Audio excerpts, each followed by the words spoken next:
Hello guys, welcome back to my channel UPSC aspirant. आप सब कैसे हैं? आई होप आप सब अच्छे होंगे और अच्छे से अपनी प्रिपरेशन को कर रहे होंगे। आज का जो हमारा टॉपिक रहेगा वो रहेगा अकबर के बारे में। अकबर के बारे में पढ़ेंगे, उसके बाद हम सलीम मीन्स जहांगीर के बारे में पढ़ेंगे, फिर शाहजहां और औरंगजेब। इसके बाद जो है हमारी मेडिवल हिस्ट्री कंप्लीट हो जाएगी। तो आज का वीडियो लेक्चर थोड़ा लंबा हो सकता है, तो थोड़ा पेशेंस बना के रखिएगा। देखिए, प्रीवियस लेक्चर में हमने क्या स्टार्ट किया था? हमने स्टार्ट कर दिया था मुगल्स का इन्वेजन कैसे हुआ, कैसे आए, और उसमें हमने पढ़ा था बाबर और हुमायूं के बारे में। अब हम जिसके बारे में पढ़ने जा रहे हैं वो कौन है? अकबर। तो पेन पेपर उठा लीजिए और मेरे साथ नोट्स बनाइए। चलिए आज की क्लास को स्टार्ट करते हैं। देखिए, Akbar was born in 1542। Akbar का जन्म कब हुआ था? कौन से ईयर में हुआ था? 1542 में हुआ था। अब देखो, when Humayun died he was in Kalanaur.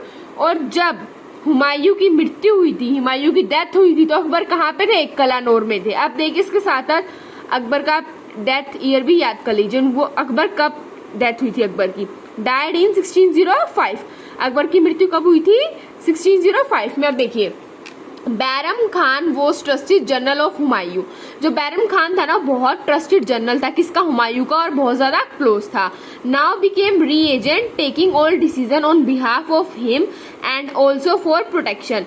अब क्या हुआ कि अब वो रीएजेंट बन गए। सारे डिसीजंस जो थे, क्योंकि अकबर उस टाइम में बहुत छोटे थे, तो उनके बिहाफ पे कौन लेता था? बैरम खान लेता था। ठीक है, और उनकी क्या एक और रिस्पॉन्सिबिलिटी थी? उनको प्रोटेक्ट करना, ठीक है, उनकी सुरक्षा करना। अब देखिए, जो हेमू विक्रमादित्य थे, ठीक है, वो कौन थे? वो थे चीफ जनरल थे लोदीज के। उन्होंने पता है दिल्ली को कैप्चर कर लिया था, अपने कब्जे में ले लिया था। कब? At the time when Akbar was in Agra, जब अकबर आगरा में थे। फिर क्या हुआ? एक बैटल हुई किस किस के बीच में? Bairam Khan plus Zaman Khan versus Vikram Aditya. बैरम खान और जमान खान एक तरफ थे, और वर्सेस किसके? वर्सेस विक्रम आदित्य के। पर देखो, जो विक्रम आदित्य था ना, ही वॉज कम्प्लीटली शील्डेड। उसने अपने आप को कम्प्लीटली अच्छे से अपने आप को कवर कर रखा था कि कोई भी उसको इतनी आसानी से ना मार पाए। तो अब मतलब ऐसा युद्ध चलता रहा, तो उन्होंने सोचा अब ये कैसे होगा कि ये इसकी मौत हो जाए, ये मर जाए। तो उन्होंने क्या सोचा? देखो, one part of body was expose. शरीर का एक ऐसा अंग जो दिख रहा था, एक्सपोज मीन्स दिख रहा था, वो कौन सा था? आई थी, आंख था। तो उन्होंने सोचा इसकी आंख पे क्या मारते हैं? निशाना साधते हैं, और उसके बाद ये जमीन पर गिर जाएगा। और बैरम खान ने कहा जैसे ही जमीन पर गिरे वैसे ही हम फटाफट इसको अपने कब्जे में ले लेंगे, अपनी हिरासत में ले लेंगे। और एग्जैक्टली वैसा ही हुआ। फिर देखो, बैरम खान ने क्या किया? अपनी जो तलवार है, स्वॉर्ड मीन्स तलवार, किसको निकाल के दी? अकबर को निकाल के दी कि इसको गर्दन काट दो, मार दो इसको। बट अकबर ने मना कर दिया। अब जब अकबर ने मना कर दिया तो क्या किया? बैरम खान ने तलवार ली और उनका सर काट दिया। और इसी को हम क्या बोलते हैं? Second battle of Panipat. क्या बोलते हैं? सेकेंड बैटल किसका? पानीपत का। अब देखिए क्या हुआ। With in 4 years many places were annexed. ठीक है, 4 साल के अंदर अंदर बहुत से प्लेसेस को अपने कब्जे में लिया गया। किसने? अकबर ने। और उसमें से कौन कौन? ग्वालियर और मालवा भी शामिल थे। आप देखिए, जैसे अकबर मैच्योर हुए तो बैरम खान जो वो और भी इम्पोर्टेंट हो चुके थे, बट वो थोड़े से अब घमंडी भी हो चुके थे, एरोगेंट भी हो गए थे। ठीक है, क्योंकि उनको लगता था कि मैं ही बहुत इंपॉर्टेंट हूँ, मैं ही सारे डिसीजन करता हूँ, मेरा बहुत इंपॉर्टेंट रोल है। अब देखो, तो अब जो ये बैरम खान थे ना, शिया थे, शिया मुस्लिम थे। मुस्लिम में भी 2 तरह की कैटेगरीज होती है, शिया और सुन्नी। तो शिया और सुन्नी के बारे में हम आर्ट एंड कल्चर में पढ़ेंगे। तो शिया मुस्लिम्स थे ना, वो क्या करता था, क्योंकि ये भी शिया मुस्लिम था, तो सारी जो इंपॉर्टेंट काम होते थे, इंपॉर्टेंट ड्यूटीज होती थी, वो शियास को देते थे। अब ये बात जो है नोबल्स को और भी लोगों को बिल्कुल पसंद नहीं आ रही थी। तो क्या हुआ, जब है ना बैरम खान आगरा से दिल्ली लौट रहे थे, तो ये बात पसंद नहीं आई उनको। तो सबने अकबर को जाके बोला, तो अकबर ने डिसाइड किया कि बैरम खान को कोर्ट से ही निकाल देते हैं।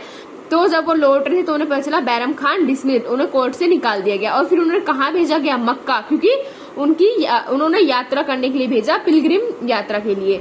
ठीक है, अब जब वो मक्का जा रहे थे तो उन्हीं के रास्ते में उन्हीं का कोई पर्सनल एनिमी था, उन्होंने इसको मार दिया। और अकबर बहुत दुखी हुए, अकबर वॉज वेरी सैड। फिर क्या हुआ? आप देखिए, ताकि उसकी जो वाइफ है उनको अच्छी लाइफ मिल सके, और उनके जो बच्चा था रहीम खाना वो भी बहुत छोटा था, उसको भी अच्छी से लाइफ मिल सके, इसलिए क्या किया? अकबर ने उनकी वाइफ के साथ क्या कर ली? शादी कर ली। ठीक है, और उनके सन को ब्रॉट अप सन एज हिज ओन सन। उनके जो बेटा था ना, उनको अपने बेटे से भी बढ़कर प्यार दिया। और बाद में वही बेटा क्या कहलाता है, क्या बन जाता है, अब्दुल रहीम खाने खाना। और जो खाने खाना था टाइटल किसका था, बैरम खान का, तो उसको वही टाइटल दे दिया जाता है। अब देखिए इसके बाद हम पढ़ेंगे नवरत्न के बारे में, ठीक है। अभी बुक्स देख लेते हैं हम। अकबरनामा बाय अब्बू फजल एंड इन 3 वॉल्यूम्स। जो अकबरनामा बुक है वो किसने लिखी थी, अब्बू फजल ने लिखी थी। और कितनी वॉल्यूम्स के अंदर, कितने पार्ट्स हैं उसके हैं 3 पार्ट्स हैं। अब देखिए आगे देखते हैं अब जो थर्ड पार्ट है उसको हम बोलते हैं आईने अकबरी। उसको हम क्या बोलते हैं, आईने अकबरी बोलते हैं। और उसके अंदर इन्होंने क्या बताया है, सोशल और इकोनॉमिक कंडीशंस बताई हैं और एडमिनिस्ट्रेशन रूल्स भी बताए गए हैं कि उस टाइम पे कैसे थे अकबर के टाइम पे, ठीक है। अब देखिए अब हम पढ़ेंगे नवरत्न के बारे में। देखो पहले तो वही है जिसने जो बुक लिखी थी ना, वही अब्बू फजल और फैजी, ये दोनों भाई थे, ठीक है। और ये कौन थे, सूफी सेंट के बेटे थे। और ये बहुत ही इंटेलिजेंट थे, ठीक है, इन्हें बहुत इंटेलिजेंट माना जाता था। और ये क्या करते थे, लीड मुस्लिम आर्मी इन डेक्कन में मुस्लिम आर्मी को लीड करते थे, मुगल आर्मी को। And he was killed under order of Jahangir. और जहांगीर, जब जहांगीर का टाइम पीरियड आएगा तो उन्होंने ऑर्डर दिया और इन दोनों भाई को मार दिया गया। ये कौन है, नवरत्न। अभी हम सारे नवरत्न मीन्स क्या होता है, नव means no gems of Akbar, वो पढ़ेंगे, ठीक है। पहला हमारा कंप्लीट हो गया। आप देखिए बीरबल तो सबको पता ही होगा, है ना। बीरबल कौन थे, अब बीरबल का जो रियल नेम था वो था महेश दास। क्या था, महेश दास, ठीक है। और वो क्या परफॉर्म करते थे, क्या देखते थे, मिलिट्री का काम देखते थे और एडमिनिस्ट्रेटिव ड्यूटीज को देखते थे। और साथ ही साथ वो क्या थे, फॉरेन मिनिस्टर भी थे और एक पोइट भी थे, ठीक है। फिर आता है टोडरमल साहब। ये कौन थे, ये क्या करते थे, ये पहले सूरीज के लिए काम करते थे। उसके बाद अकबर ने इनको अपने अंडर ले लिया था। उसके बाद फिर इन्होंने क्या करना स्टार्ट किया, इनके अंडर में जब्ती और दशाला सिस्टम स्टार्ट हुआ। इसके अंदर क्या होता था, पहले जो लैंड का एवरेज निकाला जाता था, किस बेसिस पे, लास्ट के 10 सालों के बेसिस पे। और उसके बाद जो है रिवेन्यू फिक्स किया जाता था, ठीक है। और जो रिवेन्यू होता था वो जनरली 1/3 ही होता था। अब देखिए जो मैं आपको नवरत्न के बारे में बता रही हूँ ना, आपको पता होगा एक शो आता था जोधा अकबर। अगर आप वो शो देखेंगे तो उससे आपको और भी चीजें बहुत सी क्लियर हो जाएंगी। और उसमें ये सारे नवरत्न के बारे में अच्छे से बता रखा है डिटेल में। और जो भी इंसिडेंट्स हुए थे, रिलीजियस पॉलिसी थी, उनका एडमिनिस्ट्रेशन कैसा था, सब कुछ है। तो मैं आपको रिकमेंड करूंगी आप एक बार वो वाला शो जरूर देखिए, जोधा अकबर। इससे आपकी हिस्ट्री भी अच्छी होगी और आपको इंटरेस्ट भी आएगा और आपको मुगल्स वाले टॉपिक भी अच्छे से क्लियर हो जाएंगे। अब देखो, अब इनमें जो लैंड का था ना, लैंड का भी क्लासिफिकेशन हो रखा था। जो बेस्ट क्वालिटी की लैंड थी, जो एकदम टॉप पे थी, इसको हम बोलते थे पोलज। क्या बोलते थे, पोलज, नो फैलो, मतलब कभी भी उस जमीन को खाली नहीं छोड़ा जाता था, वो बहुत उपजाऊ रहती थी। पोलास के बाद आती है पर्वती, फिर चाचर, फिर बंजर। अब बंजर में क्या होता था, बंजर जमीन है, उसके अंदर ज्यादा कुछ खास है नहीं, तो क्या करते थे, 4 साल के लिए उसको खाली छोड़ देते थे और 1 साल उस पर प्रोडक्शन होता था, ठीक है। आई होप आपको इतना समझ आया होगा। अब देखिए राजा मान सिंह, जो राजा मान सिंह थे वो कौन थे, वो प्रिंस थे, कहाँ के, आमेर के। और वो इधर कैसे आए, तब जोधा बेगम की शादी अकबर से हुई थी, तो अपनी बुआ, उनकी बुआ लगती थी ये। तो जो राजा मान सिंह थे वो कौन थे, उनके नेफ्यू थे। तो उनकी हिफाजत के लिए, उनकी सुरक्षा के लिए वो आमेर से उनके साथ आए थे। फिर बाद में वो अकबर ने उन्हें क्या बना दिया था, अपने ही नवरत्न में शामिल कर दिया था। और वो क्या थे, राइट हैंड थे अकबर के, ठीक है। और देखो वैसे जो मुगल्स थे ना, उसमें जो हाईएस्ट जात थी, मतलब जो हाईएस्ट रैंक थी, मैं भी आपको आगे डिटेल में बताऊंगी, वो थी 5000, मतलब 5000। बट इनको 2000 एक्स्ट्रा मिली हुई थी। तो इनके पास कितनी जात थी, 7000। कितनी थी, 7000। अब देखिए 1576 में क्या होता है, बैटल ऑफ हल्दी घाटी होता है। क्या होता है, बैटल ऑफ हल्दी घाटी। किसके बीच में, महाराणा प्रताप मेवाड़ वर्सेस अकबर के बीच में। अकबर की तरफ से कौन गया था, राजा मान सिंह गए थे और राजा मान सिंह ने इनको हरा दिया। ये वाला इंसिडेंस भी आपको अच्छी तरह उसी शो में दिखाया गया है, ठीक है। अब आते हैं नेक्स्ट की तरफ। नेक्स्ट है तानसेन। जो तानसेन आए थे तब ये वाला पूरा सीन भी जोधा अकबर में दिखाया गया है। Tansen and he was a musician. जो तानसेन थे ना, वो एक बहुत ही अच्छे म्यूजिशियन थे और वो एक्सपोनेंट थे किसके, द्रुपपाल के। इसकी वजह से जो अकबर है वो बहुत खुश हो जाते हैं और उन्हें क्या टाइटल देते हैं, मियान का टाइटल। क्या टाइटल देते हैं, मियान का टाइटल देते हैं और अपने नवरत्न में शामिल कर लेते हैं। आई होप आपको ये दोनों पेजेस अच्छे से समझ आए होंगे। आप देखिए चलते हैं नेक्स्ट नवरत्न पे। अब्दुल रहीम खाने खाना, ये मैंने अभी आपको बताया था, ठीक है। इनकी ना बहुत अच्छी पकड़ थी किसके ऊपर, सॉरी गाइस, बहुत अच्छी पकड़ थी किसके ऊपर, संस्कृत के ऊपर, ठीक है, संस्कृत लैंग्वेज के ऊपर। और जो बाबरनामा जो पर्शियन में लिखा गया था, इन्होंने इसको भी ट्रांसलेट किया था। और ये किसके लिए जाने जाते थे? Best known for his Hindi couplets. ठीक है, अब देखिए, अब हम चलते हैं नेक्स्ट नवरत्न, मिर्जा अजीज कोका। मिर्जा अजीज कोका कौन थे? ये जीजी अंगा के बेटे थे। ठीक है, अब जीजी अंगा कौन थी? The lady who care Akbar, जिन्होंने बचपन में अकबर की देखभाल करी थी। अब देखो, one of the leading noble, ये एक लीडिंग नोबल में से एक थे और ये अकबर के बहुत क्लोज थे। और इनको क्या बनाया गया था? सूबेदार ऑफ गुजरात भी बनाया गया था। और जो इनके फादर थे उनका नाम था अदगा साहब, वो भी अकबर के बहुत क्लोज थे, उनको भी अकबर का राइट हैंड माना जाता है। ये सारी चीजें आपको जोधा अकबर में काफी अच्छी तरह से दिखाई गई है। ठीक है, उसको आप देखोगे तो आपका विजुअलाइजेशन अच्छा होगा, तो आपकी चीजें दिमाग में भी रहेंगी। ठीक है, अब जो लास्ट नवरत्न है वो कौन है? फकीर आजिउद्दीन। ये कौन थे? ये रिलीजियस मिनिस्टर थे अकबर के कोर्ट में। ठीक है, आई होप आपको ये नवरत्न वाला टॉपिक क्लियर होगा। अब हम चलते हैं रिलीजियस पॉलिसी पे। देखिए, पहला क्या हुआ था? स्लेवरी सिस्टम हटा दिया गया था। ठीक है, पिलग्रिमेज टैक्स भी हटा गया था, जो यात्रा देने के लिए जो टैक्स दिया जाता था वो भी हटा दिया गया था, और जजिया भी हटा दिया गया था।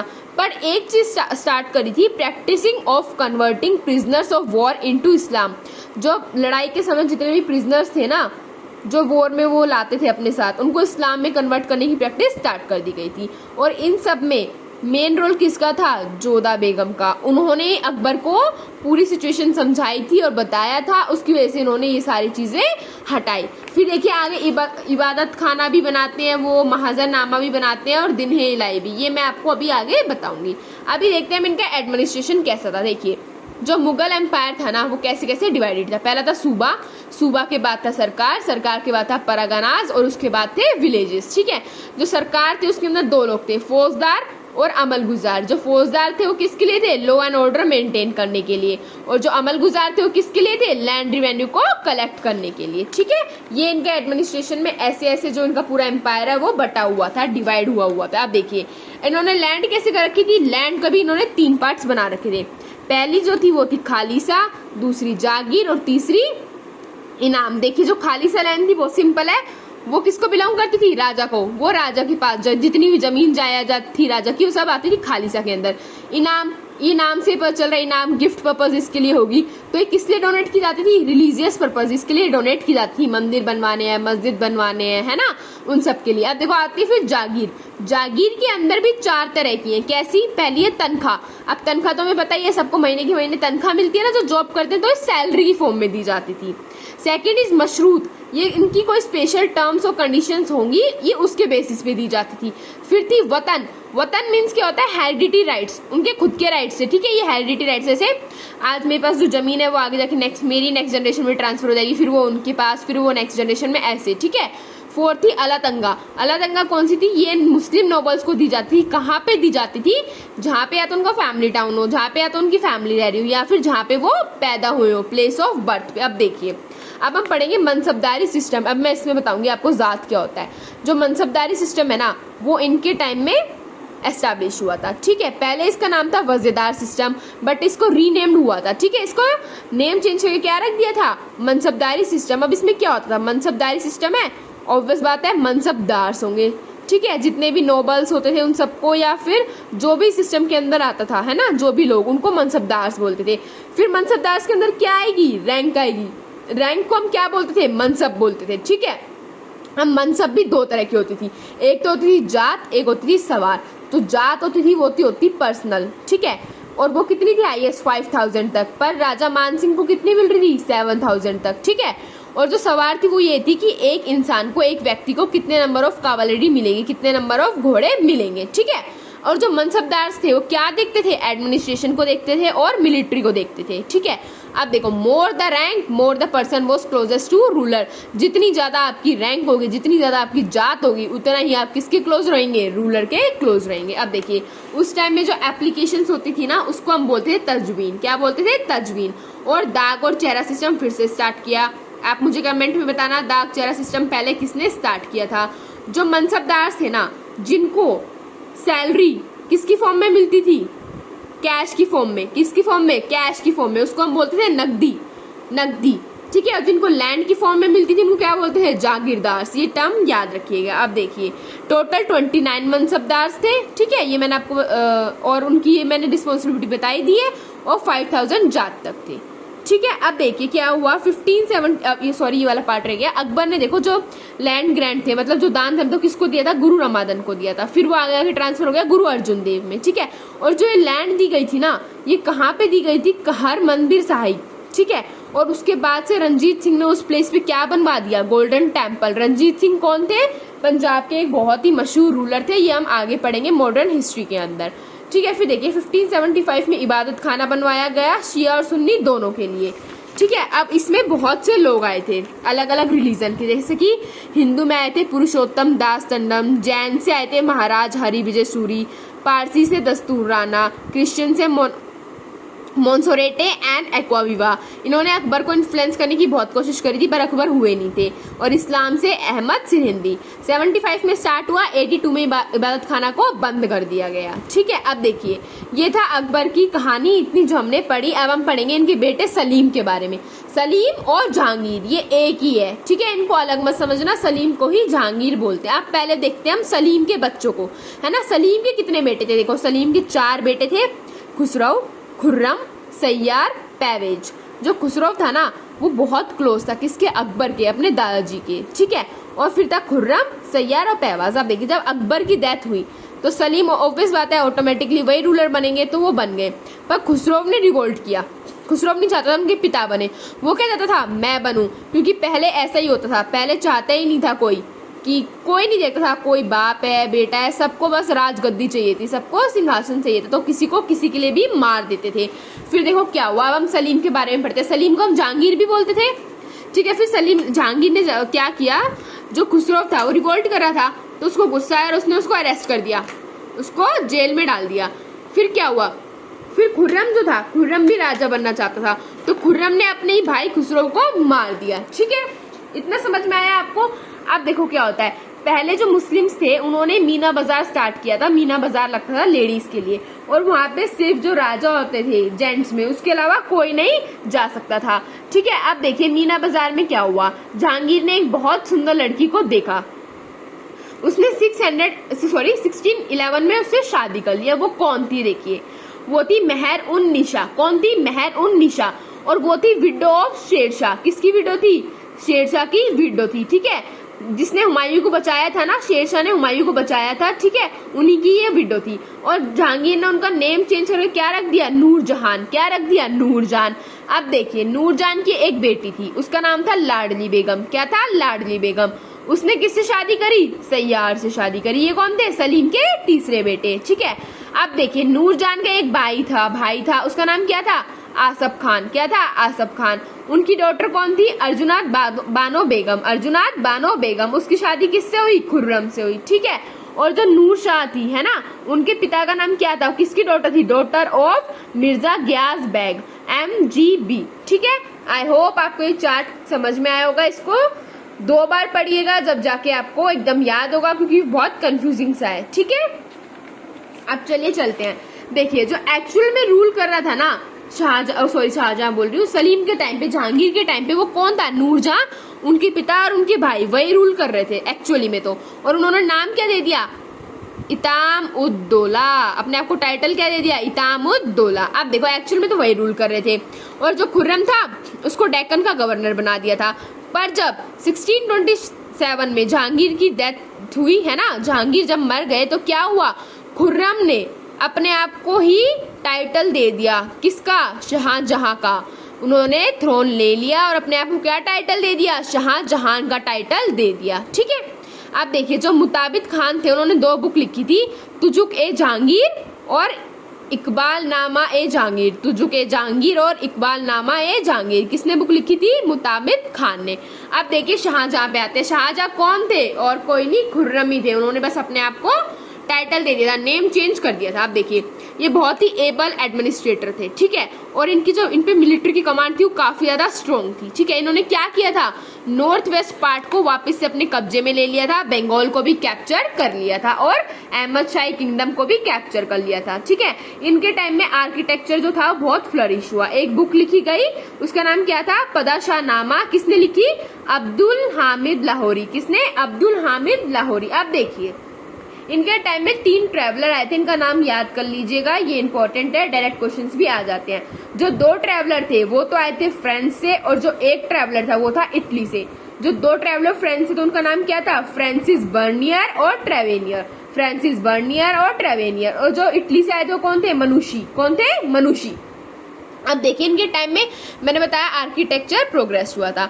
जो रेड फोर्ट है आगरा में, वो किसने बनवाया था, अकबर ने बनवाया था। और इनके जो वो था बेटा था सलीम, सलीम का बेटा कौन, शाहजहां, हम इसकी बात कर रहे हैं ना। उन्होंने क्या बनवाया था, दीवाने खास बनवाया था। कहाँ पे बनवाया था, रेड फोर्ट के अंदर ही। और किससे बना था, व्हाइट मार्बल से, ठीक है। अब देखिए इनके टाइम में एक टेक्निक बहुत फेमस हुई, इसको हम बोलते हैं पिक्टे दुरा, पिक्टे दुरा। उसमें क्या होता है, technique of inlaying gemstone in building, ठीक है। जो जेम्स थे, जो प्रीशियस स्टोन्स थे, उनको बिल्डिंग के अंदर लगाना, उसको हम बोलते हैं पिक्टे डूरा। ये टर्म इंपॉर्टेंट है, ये याद रखिएगा। अब देखिए हम नेक्स्ट पेज पे चलते हैं। अब देखिए, अब देखो जब शाहजहां की शादी हो गई, ठीक है, और वो अपनी वाइफ से बहुत प्यार करते थे, उसका क्या नाम था, मुमताज था, ठीक है। पर जब मुमताज की मृत्यु हुई तब वो मर गई, तो कहाँ मरी थी वो, कहाँ उनकी डेथ हुई थी, बुरहानपुर मध्य प्रदेश में, बुरहानपुर मध्य प्रदेश में हुई थी उनकी डेथ, ठीक है। उनके 14 बच्चे थे, हैविंग 14 चिल्ड्रन, जिसमें से 7 ही जिंदा थे, बाकी के मर गए थे। उनकी मेमोरी में उन्होंने क्या बनवाया था, ताजमहल, ये तो हम सबको पता ही है। अब देखो जहाँ पहले उसको दफनाया गया था ना, वो जगह थी बुरहानपुर मध्य प्रदेश के अंदर, उसको हम बोलते हैं मुमताज महल। बट जब ताजमहल बनवाया गया तो उसके कॉफिन को वहां से लाया गया और कहाँ दफना दिया गया, ताजमहल के अंदर। और ये कौन सी स्टाइल में थी, 4 बार स्टाइल में थी। और जो इसके मार्बल थे वो कहाँ से आए थे, राजस्थान, राजस्थान में भी कहाँ से, मकराना, कहाँ से, मकराना। और दिल्ली में इन्होंने एक सिटी को कंस्ट्रक्ट करवाया था शाहजहां ने, उसका नाम था शाहजहानबाद, ठीक है। उसके अंदर क्या क्या आता था, रेड फोर्ट, चांदनी चौक और जामा मस्जिद, ठीक है। आई होप आपको ये वाला पेज भी क्लियर होगा। बाकी डिटेल में ना ताजमहल के बारे में हम जब आर्ट एंड कल्चर पढ़ेंगे मैं तब आप पे पढ़ाऊंगी। अब देखिए क्या हुआ, 1657 में क्या हुआ, शाहजहां ना बीमार हो गए। अब उनके बेटे आपस में लड़ रहे हैं, कौन कौन थे, पहला बेटा दारा शिकोह, फिर मुराद बख्श, फिर औरंगजेब, फिर शिजा, आपस में ही लड़ रहे हैं, वो हम राजा बनेंगे, हम राजा बनेंगे। और जो दारा शिकोह था ना, वो बिल्कुल अकबर की तरह दिखता था, इसलिए उसको नाम दिया था लिटिल अकबर। अब देखिए औरंगजेब ने क्या किया, औरंगजेब ने अपने ही पिता को हाउस अरेस्ट कर लिया, घर में बंदी बना लिया, और उसी के जस्ट 1 साल बाद उनकी मृत्यु हो गई। आप देखो दारा शिकोह भी राजा बनना चाहता था और औरंगजेब भी। अब इन दोनों के बीच में क्या होगा, ऑब्वियस बात है बैटल होगा। तो 2 बैटल हुए इनके बीच में, पहला था 58 में बैटल ऑफ समूरगढ़, दूसरा हुआ 1660 में, उसका नाम था battle of Devagiri, sorry Devagiri नहीं, बैटल ऑफ देवरॉय। और उसमें दारा शिकोह को हरा दिया गया और साथ में मार भी दिया गया। और कौन जीत गया ये बैटल, औरंगजेब जीत गया, ठीक है। अब पढ़ते हैं हम औरंगजेब के बारे में। देखिए औरंगजेब ने 58 से 1707 तक रूल किया था, ठीक है। वो पहले क्या अपॉइंट हुआ था, वाइसरॉय ऑफ डेक्कन बना था बहुत अर्ली एज में, और उसको गवर्नर भी बनाया था, कहाँ कहाँ का, गुजरात, मुल्तान एंड सिंध, ठीक है, इसका गवर्नर बना दिया गया था। अब देखिए पता है औरंगजेब जब आए थे तो उन्होंने जितनी भी चीजें जो हुमायूं के टाइम से या बाबर के टाइम से स्टार्ट हुई थी, उन्होंने सारी चीजों पर बैन लगा दिया था, सारी चीजें बंद कर दी थी। देखिए इनको हम क्या बोलते हैं, जिंदा पीर बोलते हैं, क्या बोलते हैं, जिंदा पीर। उन्होंने जरोका दर्शन को बैन कर दिया। जरोका दर्शन ये होता था जब महल के बाहर नहीं बोल सकते आप, जैसे महल की बड़ी बड़ी खिड़कियां होती थी, विंडोज होती थी, उस पे जो रानियां राजा के लोगों से इंटरेक्ट करते थे, है ना, उसी को हम जारोका दर्शन बोलते थे, वो बैन कर दिया गया। और तुलादान, तुलादान में क्या होता था, जो भी ऑस्पेशियस कोई भी ओकेजन होता था ना, तो उनपे वो क्या करते थे, अपने वेट के बराबर का सोना चांदी हीरे जवाहरात दान करते थे, गरीबों में बांटते थे, तो वो भी बैन कर दिया गया, ठीक है। और वो बहुत ही ना इंटॉलरेंट से थे इन सब मामलों में, ठीक है। और क्या हुआ, ही बैन इंस्क्राइबिंग क्वारेनिक वर्सेस ऑन क्वाइंस, जो क्वाइंस पे कुछ उनकी इंस्क्रिप्शंस लिखी रहती थी वो भी बैन कर दिया। ये सब बैन क्यों किया, क्योंकि इससे पहले जो इनके पिता थे उन्होंने ताजमहल बनवाया था, तो उसमें पूरा जो उनका खजाना था वो पूरा ही खाली हो गया था, ठीक है। इनको बहुत ज्यादा फाइनेंशियल क्राइसिस फेस करने पड़े थे। और इन्होंने क्या क्या बैन किया, गाने को बैन कर दिया, संगीत ban, dance ban, drinking in court, जो ये पीते थे ना जाम पे जाम, वो भी बैन कर दिया गया था। और पब्लिक प्लेसेस में भी बैन किया, साथ साथ कोर्ट में भी बैन कर दिया। और क्या प्रैक्टिसेस बैन कर दी, सजदा, पाबोज और नवरोज सेलिब्रेशन। ये किसने स्टार्ट किया था मुझे कमेंट में बताना। मैं एक बार इनका मीनिंग बता देती हूँ। सजदा मतलब जब भी राजा आएगा तो सर झुक खड़े होना है और सर झुकाना है। पाबोज मतलब kissing the feet of the ruler, जब भी राजा आएगा तो उसके पैरों को चूमना है, किस करना है। और क्या बैन कर दिया था, गोल्ड और सिल्वर का भी बैन कर दिया था, इवन कहाँ पे, कोर्ट में भी। मतलब जो उनके नोबल्स थे और भी जो लोग थे वो एकदम नॉर्मल आते थे, जैसे कि नॉर्मल लोग रहते हैं, ठीक है। इन्होंने सब कुछ बैन कर दिया था। इवन इन्होंने क्या किया था, सिल्क क्लोथ्स तक बैन कर दिए थे, ठीक है। और इन्होंने क्या बनवाया था, मोती मस्जिद बनवाया था रेड फोर्ट के अंदर। और इन्होंने जजिया को री इंट्रोड्यूस किया था, क्योंकि टैक्स आएगा जब तो पैसा आएगा। और पटाखों को भी बंद कर दिया था। तो देखिए इन्होंने ऑलमोस्ट सारी चीजें ही बैन कर दी थी, ठीक है। अब देखिए इन्होंने क्या किया, इन्होंने बहुत से टेम्पल को डिस्ट्रॉय कर दिया, तोड़ फोड़ कर दिए, सारे टेम्पल तबाह कर दिए। उसमें से एक टेम्पल कौन सा था, काशी विश्वनाथ केशव राय टेम्पल मथुरा में। और इन्होंने क्या अनाउंस किया था कि कोई भी दोबारा से वहां पे मंदिर नहीं बनेगा या ना ही बनवाएंगे। अब देखिए डेक्कन पॉलिसी क्या थी, वॉर हो रहे थे मुगल्स और मराठास के बीच में, तो उसकी वजह से क्या हो गया, रिसोर्सेज में स्ट्रेन आ गए, रिसोर्सेज की कमी हो गई। और 1707 में औरंगजेब की मृत्यु हो गई, औरंगजेब मर गए, उनकी डेथ हो गई, ठीक है। आप देखिए जो जागीरदारी क्राइसिस था वो इनके टाइम पीरियड में क्यों आया। देखिए जागीरदारी क्राइसिस अकर्स हुआ, क्यों हुआ, and it was a situation, ये क्या कौन सी सिचुएशन थी, in which there was huge scarcity of land. ये एक ऐसी सिचुएशन थी जहां पे जमीन की कमी होने लग गई, ठीक है। Which were given to the nobles, उन जमीन की कमी होने लगी जो नोबल्स को दी जाती थी। हमने पढ़ी थी ना अभी लैंड्स, खालिसा, इनाम, है ना, ये सारी लैंड्स हमने पढ़ी थी ना। और उसमें से जो नोबल्स की लैंड थी वो मुझे आप कमेंट में बताइएगा, ठीक है। अब देखिए it resulted in giving part of khalisa land to the nobles. अब देखिए जब जमीन की कमी होगी तो ऑब्वियस बात है राजा को अपनी जमीन ही देनी पड़ेगी, तो खालिसा लैंड में से भी उसके पार्ट जो है कम होने लगे। तो जो भी उन्होंने जगह जीती थी ना, जितने भी प्लेस, जितनी भी टेरिटरीज उन्होंने जीती थी, तो क्या हुआ, ऑटोमेटिकली वो क्या होने लगी, रिड्यूस होने लगी, धीरे धीरे कम होने लगी। धीरे धीरे नहीं, पहले तो स्टार्टिंग में धीरे धीरे ही लगा सकते हो आप, फिर एकदम से ड्रास्टिकली होने लगी, ठीक है। अब ये क्राइसिस ही एक रीजन बन गया था डाउनफॉल का, किसका, मुगल्स के डाउनफॉल का, क्योंकि उनकी सारी जो जमीन है वो खत्म होने लग रही थी, ठीक है। उनका साम्राज्य बहुत ही छोटा होता जा रहा था, ठीक है। आई होप आपको ये वीडियो अच्छा लगा होगा, सारी चीजें समझ में आई होंगी। यहाँ पे हमारी मेडिवल हिस्ट्री होती है समाप्त, द एंड। आज हमने पढ़े थे मुगल्स रूलर्स। आई होप ये सारी चीजें आपको क्लियर होंगी। अब आप मुझे कमेंट में बताइएगा आपको नेक्स्ट लेक्चर्स किसके चाहिए, पहले मेडिवल बोल रही हूँ, पहले मॉडर्न पढ़ना है या एंशियंट, मैं उसी की सीरीज स्टार्ट कर दूंगी। और नोट्स बना लीजिएगा और रिवाइज करना इसको अच्छे से, आपको सारी चीजें एकदम याद हो जाएंगी। और अगर कुछ भी समझ में नहीं आता हो तो मुझसे पूछ लेना आप कमेंट सेक्शन में। आज के लिए इतना ही, bye bye guys, take care, have a nice day.